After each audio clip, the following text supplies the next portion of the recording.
I'm so hungry. I just couldn't bear it anymore. In a house without his parents, my grandson Alex came to me, unable to bear his hunger any longer, crying and repeatedly saying sorry. I hugged him to calm him down and then put him to bed. The cheeks of the sleeping Alex were still wet with tears. If things continue this way, he'll just be worn down by his parents. I thought. To treat a small child like this. I can't forgive them. I decided to take action immediately to punish my daughter and her husband. My name is Diane. After losing my husband to illness many years ago, I raised my daughter Wendy by myself. Becoming a single mother, I was good at cooking, so I opened a small diner. Having my own shop allowed for more flexible hours than working for a company. Fortunately, the diner thrived, providing enough income to support myself and my daughter. While getting the diner off the ground, I often had to leave Wendy alone at home, but eventually, I was able to hire more staff and gradually started to delegate more of the work to others. Still, there were times I had to leave home for the diner, and I think I made Wendy feel lonely. As a result, being unable to spend regular parent-child time together, I was aware that I spoiled Wendy. Hey, Mom, there's something I want. I gave Wendy a monthly allowance, but being a girl of her age, she spent a lot on clothes, cosmetics, and hanging out with friends. Maybe children in other families are raised to be more patient. But I, feeling guilty for the absence of her father and my own absence due to work, tried to fulfill Wendy's requests as much as possible. However, this approach would backfire. Wendy eventually grew into a selfish character who wouldn't hesitate to step on others to fulfill her own desires. After graduating from college, Wendy did get a job but soon left due to her self-centered behavior causing constant trouble with her colleagues. She then hopped from job to job, none lasting very long. The reason for quitting was always related to interpersonal issues. Wendy had a bad habit of not admitting her mistakes at work, and worse, she would blame others instead. This probably prevented her from building trust with those around her. It's not my fault. They are the ones to blame. However, Wendy never reflected on herself and always bad-mouthed others. Concerned about such a daughter, Wendy eventually married a man named Brian, whom she had been dating. But I never had a good impression of this man from the start. Brian, living a part-timer-like life similar to Wendy, seemed to have hardly any savings. Despite this, the two of them continued to spend recklessly on entertainment, lacking the sense to save money and live prudently. Whenever they ran into financial troubles for their living expenses, Wendy always turned to me for help. I didn't want them to suffer and provided regular support, but it seemed that both Brian and Wendy took this for granted. I can't always be there to help you. It's about time you two start acting responsibly. What can I do? I just can't find a job that suits me. But I do want to work. Yeah, exactly. Despite what they said, neither Wendy nor Brian appeared to be making any serious effort to find stable employment. They lived day to day on temporary jobs and day labor. Even when advised that this was no way to live, the two of them didn't seem to listen at all. In this state, Wendy gave birth to a boy the following year after getting married. Named Alex, the child was brought into a situation where, instead of improving their lifestyle, the parents began to leave him with me to go out and enjoy themselves even more. Every time I took care of Alex, there was something that particularly concerned me. So, Mom, please take care of everything today. As usual, Wendy and Brian left Alex behind and went out somewhere. Welcome, Alex, come on in. Grandma, sorry for the intrusion. Upon entering my home, Alex took off his hat and greeted me politely. Despite being raised by those parents, 5-year-old Alex had grown into a well-mannered child. However, it didn't seem like Wendy or Brian cared much for Alex.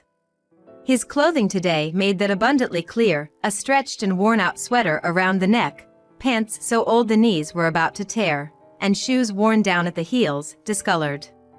Alex was dressed in clothes that were clearly worn out, while Wendy and Brian always wore brand new items for themselves, only dressing their child in what looked like hand-me-downs. I can't believe it, always thinking only of themselves and not caring at all about their child. Did I raise my daughter wrong? I vented my frustrations to Henry, a regular customer, while standing in the kitchen and looking over the counter. It was late at night, and the customer traffic had slowed. "How bad is it with your grandson?" A middle-aged man with a kind smile nodded in agreement. Henry, being a good listener, was a great person to talk to. "It seems like they provide the bare minimum care. But according to Alex, sometimes he gets ignored by his parents at home, or they don't even let him eat." Sounds like neglect to me. Exactly. But whenever I confront them, they dodge the question. They don't trust what a 5-year-old says, claiming they are indeed taking care of him properly. I sighed as I spoke. True, there were no signs of physical abuse on Alex. But the attitude towards their child clearly wasn't what you'd expect from responsible parents. When with Wendy and Brian, Alex would stay quiet, trying not to get scolded, rarely showing a smile in front of his parents. And his quiet demeanor didn't change at my house.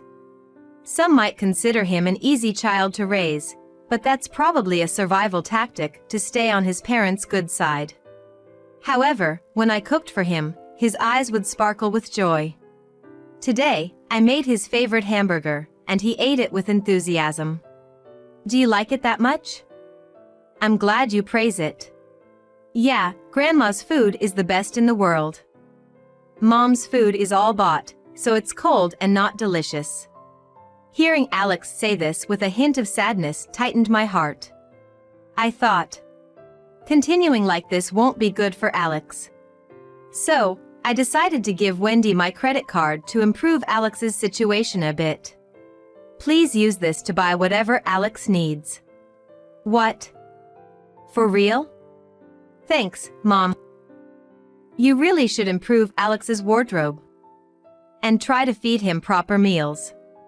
I stressed that the card should be used for Alex's benefit.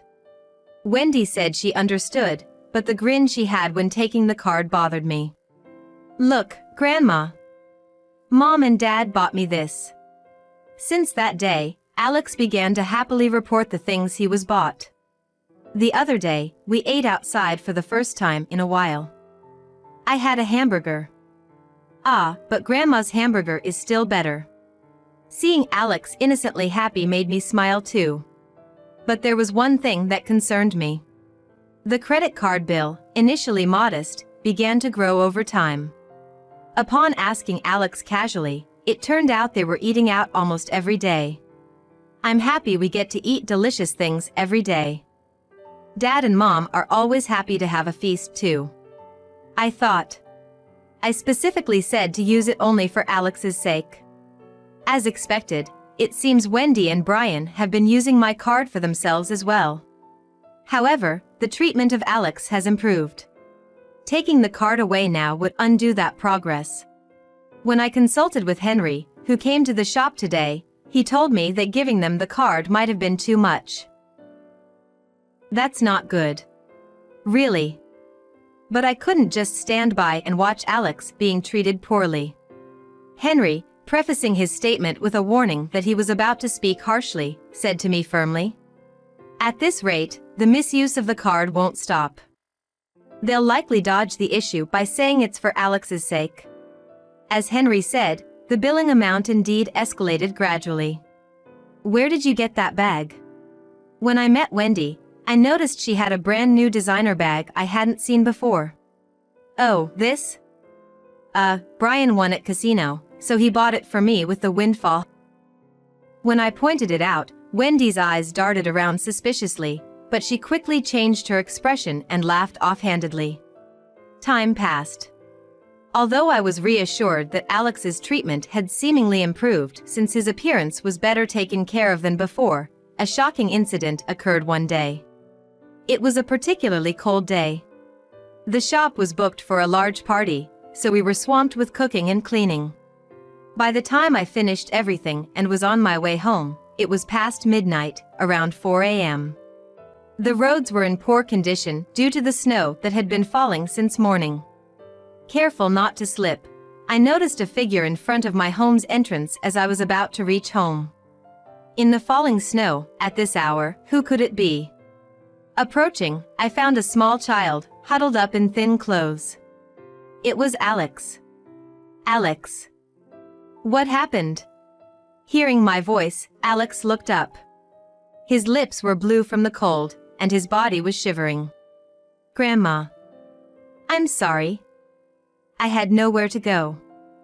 I've been waiting for a long time, let me in the house. Even in such a state, Alex first apologized for bothering me. It's distressing that even now, he's cautious about how adults might react. His hands felt like ice when I took them. I hurriedly unlocked the door and let Alex inside. I had to warm him up quickly, so I put him in the bath and gave him a change of clothes. After the bath, his body warmed up, and he seemed relieved. Alex, what happened? Where are your mom and dad? As I offered him some warmed milk, which he thanked me for, I asked what had happened.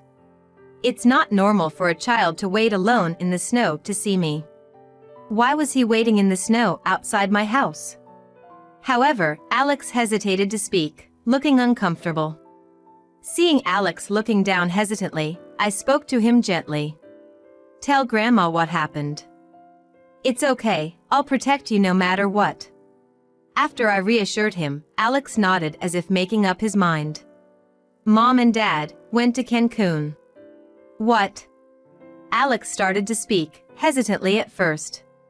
According to him, Wendy and Brian had left him alone at home and gone to Cancun for a trip 3 days ago. They told him they would return in 3 days and left him with some snacks and bread to eat in their absence. But the food ran out yesterday, and unable to bear his hunger, Alex had no choice but to seek me out, walking through the snow. Although it's possible to walk from Wendy and Brian's house to mine, it must have been tough for a 5-year-old, weakened by hunger, to make it here. Mom and Dad said never to go to Grandma's house, but I was so hungry. I just couldn't bear it anymore. I'm sorry. With those words, Alex began to cry. It's okay, you did well. I hugged the sobbing Alex to calm him down. He must have been very tired, for soon after, he started to breathe softly and sleep. I moved him to the blanket and looked at his face as he slept, the tracks of his tears on his cheeks looking painful. The reason Wendy and Brian left Alex behind was apparent: they couldn't enjoy themselves as much with a child in tow. I could never forgive people who would put their child in danger for such selfish reasons. I thought. To leave their own child, to put him through this. I can't forgive them. My anger was solely directed at those two for their treatment of Alex. The day after I took Alex in, I immediately took action. First, I contacted the credit card company to restrict the use of the card I had given to Wendy. Their trip must have been planned relying on my card. Putting their child in danger while they enjoyed a vacation on someone else's dime was inexcusable. Once they realized the card couldn't be used, Wendy and Brian would surely contact me. I blocked Wendy and her husband's phone numbers, cutting off all ways for them to reach me. I thought. Next, I need to make a call to that place. During the time they were abroad, I was busy making arrangements. There was a lot to do, but it felt like nothing when I thought of Alex. Before I knew it, the day to confront them arrived. Mom. You're there, aren't you? The door to the house was being banged on violently. What do you want? When I opened the door, there stood Wendy and Brian, furious. We were on a family trip, and suddenly the card stopped working. What gives? As expected, they had been using my card for their trip. I told you that card was for Alex's needs. Why did you use it for your trip? When I pointed out the inconsistency, Wendy looked guilty but then glared at me defiantly. Alex was with us on the trip. It was all for Alex, so it's okay to use the card. It suddenly stopped working, and we were really in trouble, you know. The card not working ruined our family trip. We couldn't even eat properly because of that. Alex was crying from hunger too. Don't you feel sorry for your grandson? Their tone suggested they were unaware that I had been taking care of Alex. I'm appalled. You don't even care what happened to your own child you left behind. I called Alex to the entrance. Seeing him, they froze. What do you mean, Alex was with you? Do you have any idea what he went through because of you too? You broke the rule. We told you not to come here. It's your fault the card stopped working, you useless thing. Blaming Alex, Wendy and Brian began to scold him, ignoring their own actions. So Alex was just in the way, and you left him. And then you use his card for a trip? Despicable. Wendy's face fell at the realization. I can't entrust this child to you too. I will take care of Alex. Mom's going to take care of him, then you'll continue to support us, right? After all, we're Alex's parents. Parents? People who leave their child for a vacation are parents? Don't joke with me. And you two no longer have the right to raise Alex. What do you mean? Qualifications aside, we are his parents, so Alex has to stay with us. As Wendy and I were arguing, a man appeared from inside the house. Let me explain. Huh? Who are you? Confused by the appearance of a stranger, both were taken aback. He pulled out a business card, introducing himself as someone from the Child Welfare Office. We received a report of neglect and abuse towards young Alex from Ms. Diane here. What the hell? There's no truth to that. We take good care of Alex. Everything my mother says is a lie.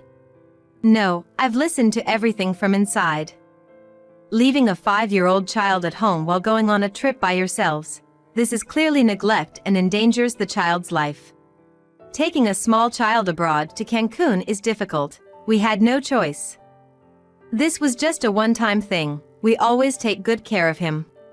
No matter how much you argue, we are the ones who decide on the caregiver based on the situation. But I'm telling you, we always take good care of him. Despite being accused of neglect, Wendy adamantly denied the facts. Amidst the back and forth, another man came out of the house. Still refusing to admit it.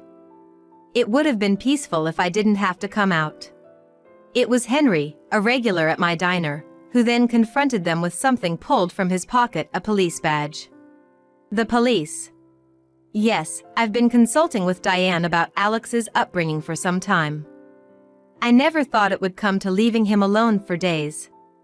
After Alex was taken into protection, I immediately contacted Henry. He was very supportive and recommended reporting to the Child Welfare Office. There's no proof that we habitually abuse him. Right, Alex and my mother are just lying because they don't like us. Still denying it at this point. Well, what about this? Henry took out his smartphone and played a video. This was obtained during our investigation from a friend of Brian. It shows Brian talking about how Diane is a good source of money, and by using Alex, they could spend freely. Can you still deny it now? Henry told them the rest would be discussed at the station, but Wendy and Brian continued to claim innocence. That's not true. It's a misunderstanding. Right, Alex. Say it's not true. Yeah. Alex. Do you want your mom and dad to get arrested? As they shouted at Alex, he clung to me, trembling with fear. Stop it. Yelling at a child. You only ever think about yourselves. Despite my scolding, they continued to shout denials and excuses. Then, the sound of a police siren approached. Embarrassingly, they were taken away by the officers who arrived in the patrol car. I'm sorry for asking you to go to such lengths. I apologized to Henry, who remained. No need for such formalities. I've always appreciated our talks, and I'm glad we could stop the child abuse. I knew Henry was a detective, but this time he truly went above and beyond. Without evidence, the police are hesitant to act on child abuse cases. Because I had consulted him about Alex, we were able to swiftly report to the Child Welfare Office. Subsequently, it was decided by the Child Welfare Office that Alex would be raised by me. Do I not have to go back to that house anymore? Can I stay with Grandma forever? Yes, that's right. From now on, this is your home, Alex. Hearing this, Alex smiled broadly. Although labeled as abuse, the charges weren't severe, and Wendy and Brian were quickly released. However, their commotion in front of my house and the subsequent scene of being taken away by the police were witnessed by neighbors. This quickly became the talk of the town, forcing Wendy and Brian to move away due to their tarnished reputation. They moved to another area and, according to rumors, continue to live an irresponsible life without steady jobs. Time passed, and Alex, who grew healthily, is now in the 2nd grade of elementary school. Seeing me work in the diner, Alex developed an interest in cooking. He voluntarily started helping out in the diner, and now he can prepare a variety of dishes. Some of Alex's creations have even been added to the diner's menu. During a visit to my diner, a TV producer happened to notice Alex helping out and expressed interest in featuring him on a show. The producer was impressed by the dishes Alex had created, marveling that a primary school student could do such a thing. This broadcast opportunity led to Alex, still young, making appearances on TV as a cooking talent. His unexpected talent blossomed, and I am proud of Alex, who shines doing what he loves. No longer apprehensive about others' opinions, Alex now shares his radiant smile with the world. Had Alex not braved the snow to come to my house that day, he might still be living under Wendy and Brian's care. Seeing Alex's smile, I am genuinely grateful that I could help him when he needed it.